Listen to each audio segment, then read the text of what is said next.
Em entrevista exclusiva à Record TV, o presidente Jair Bolsonaro falou que deve sair do PSL e pretende criar um novo partido. Bolsonaro também comentou a reportagem que envolveu o nome dele com um dos suspeitos pelo assassinato da vereadora Marielle Franco e do motorista Anderson Gomes. Olá, boa noite a todos. Hoje é domingo e a Record TV veio ao Palácio da Alvorada conversar com o presidente Jair Bolsonaro. Muito obrigado, presidente, por nos receber. Eu gostaria de começar a entrevista falando sobre o depoimento do porteiro que ligou o nome do senhor aos assassinatos de Marielle Franco e Anderson Gomes.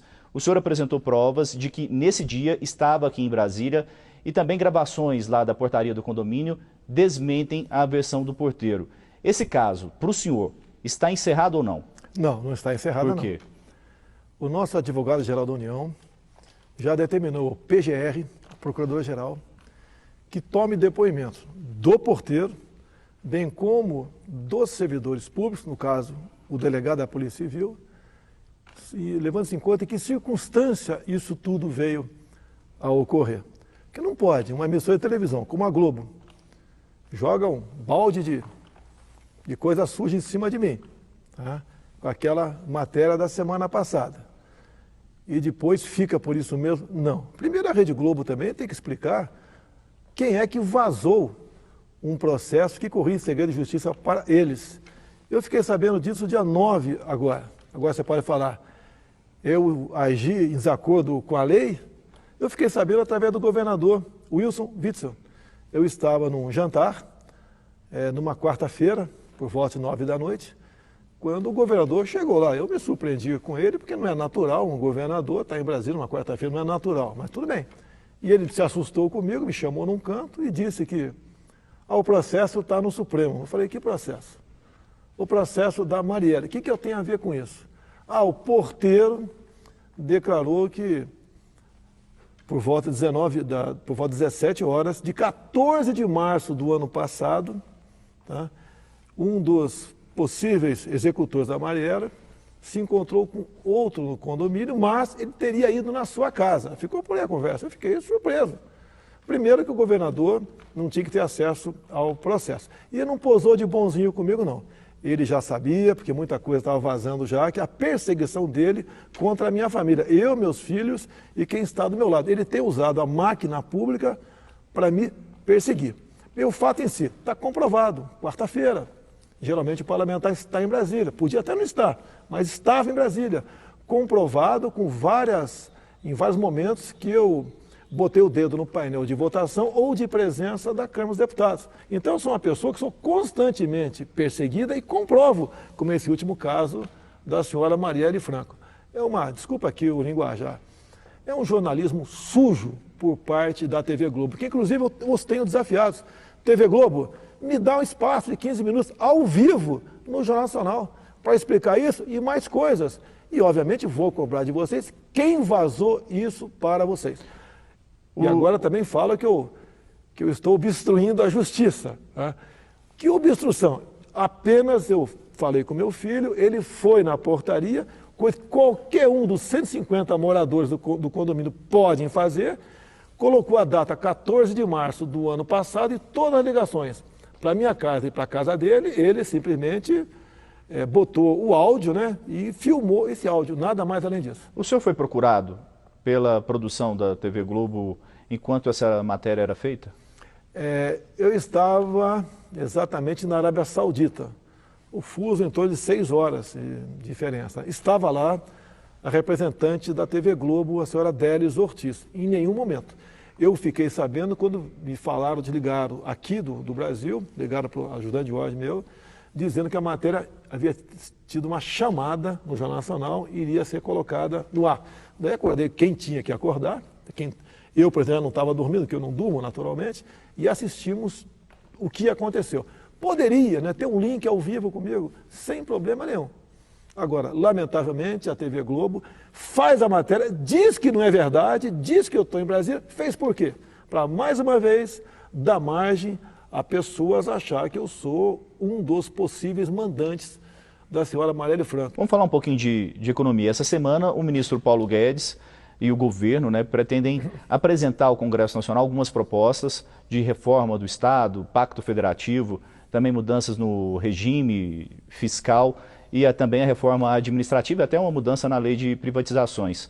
O que o governo pretende com todas essas propostas? Essas propostas foram apresentadas na segunda-feira para mim, já de forma conclusa, praticamente na terça-feira, está previsto irmos junto ao parlamento e apresentar essa proposta. O senhor e o ministro Paulo Guedes. Paulo Guedes e mais alguns ministros. O que nós pretendemos com isso aí? É criar meios para você deixar o Estado mais leve, mais enxuto. A questão do servidor público. Fizeram a maldade comigo, dizendo que eu ia buscar a quebra da estabilidade. Não. O que nós pretendemos fazer, é, daqui para frente, quem toma posse não tem mais estabilidade. Até porque qual é o objetivo disso aí? É comum. Vamos falar em prefeitura. Um prefeito faz concurso, etc. Se bem que quase todos estão no limite do gasto, levando-se em conta a lei de responsabilidade fiscal. Mas qualquer contratação daqui para frente, o outro prefeito, uma vez assumindo, ele pode simplesmente demitir essas pessoas. Logicamente, algumas carreiras terão estabilidade. Como veio um delegado da Polícia Federal conversar comigo essa semana, acolhi o seu posicionamento, a Polícia Federal, a Polícia Rodoviária Federal, entre algumas outras forças armadas, não terão essa estabilidade quebrada. Afinal de contas, você não pode formar um garoto na Academia Militar das Agulhas Negras por 4 anos, para especificamente ser militar. O cara é Forças Especiais, é comandos, é paraquedista, simplesmente mandar embora. Você não pode fazer isso. Dentro da proposta se fala em desvinculação de receitas.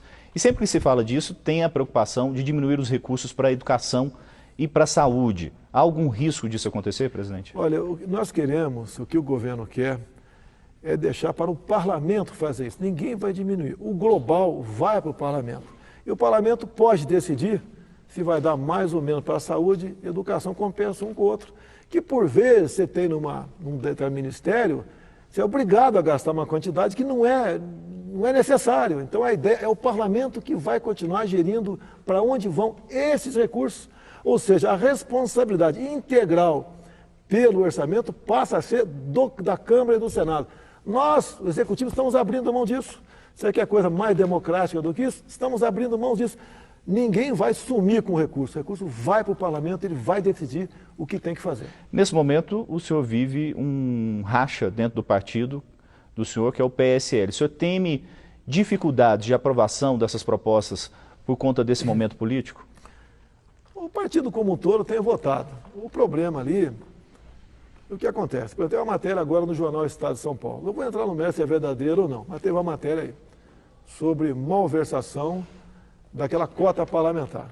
Do começo ao fim, está o nome presidente Jair Bolsonaro do PSL. Eu pago a conta sobre qualquer possível desvio de terceiros no partido. E a mesma coisa acontece no tocante a fundo partidário. Se bem que a maioria dos estados sequer tem condições de receber fundo partidário, como São Paulo. Faz uma matéria mentirosa sobre Eduardo Bolsonaro. Ele usou o dinheiro do fundo partidário para pagar sua passagem aérea por ocasião da sua lua de mel. É o tempo todo assim. Então o que eu pretendo fazer? Ou passo a ter o comando das ações do partido, para a gente acabar com isso daí, abrir, se tiver alguma caixa preta, abrir, e começar a fazer com que o fundo partidário vá para onde tem que ir. Se bem que eu nunca usei fundo partidário, tá certo? Por ocasião das últimas eleições aqui.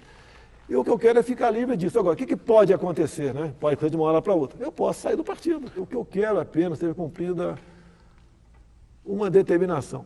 Transparência, ponto final, mais nada. Afinal de contas, o fundo partidário é dinheiro público. Eu não estou brigando por recurso do fundo partidário. Eu quero que o partido não tenha problemas por ocasião das eleições municipais do ano que vem e uma possível reeleição minha, né? A eleição majoritária em 2022. É isso que eu quero. Alguns me acusam dizendo que eu quero o fundo partidário para comprar voto. Oh, meu Deus do céu, eu sou o presidente da República. Cadê minha caneta? Essa caneta aqui tem um poder enorme. Milhares de vezes mais forte que o fundo partidário. E não uso para buscar angariar apoios. Estamos fazendo um trabalho exatamente de acordo com o que prometemos durante a campanha do ano passado. De 0 a 100% para o senhor sair do PSL, qual que é a probabilidade?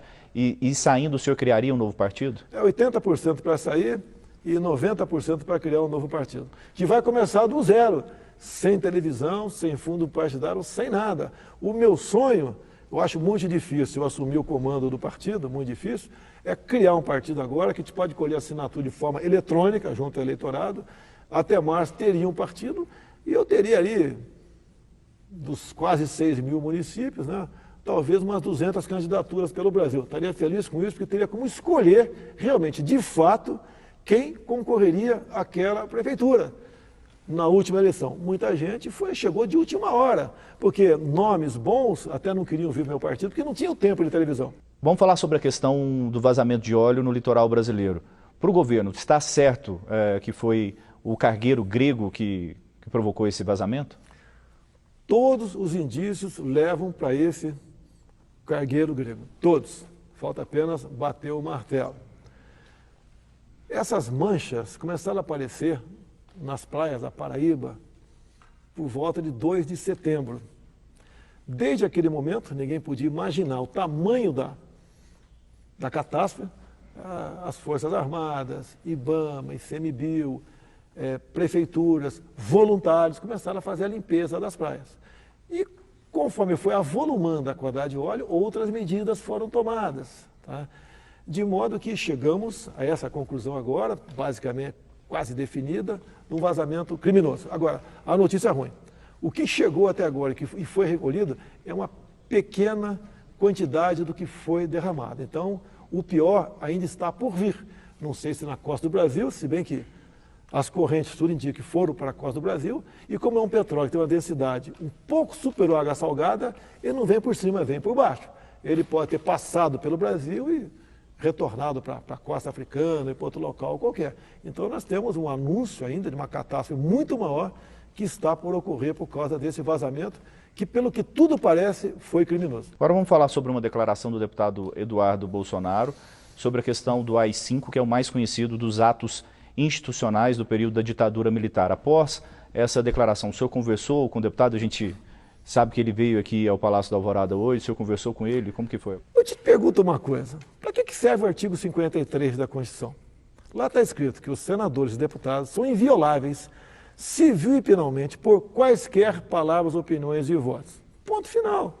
Agora, foi infeliz o garoto, puxei a orelha dele, porque falou AI-5, tivesse falado outra coisa qualquer, 10, mas o pessoal aproveita e tudo que a gente faz se potencializa. Digo, deixa bem claro, os meus filhos não me atrapalham. Sempre se fala que o problema são os filhos do senhor. Como o senhor vê esse tipo de... Muito pelo contrário, eles têm me ajudado muito, né, a identificar pessoas que não estão na nossa linha. Acontece, algumas onerações foram feitas no passado, trabalho que um ou outro faz, orienta, nesse sentido. Ninguém vive dentro do palácio dizendo que eu tenho ou não o que fazer.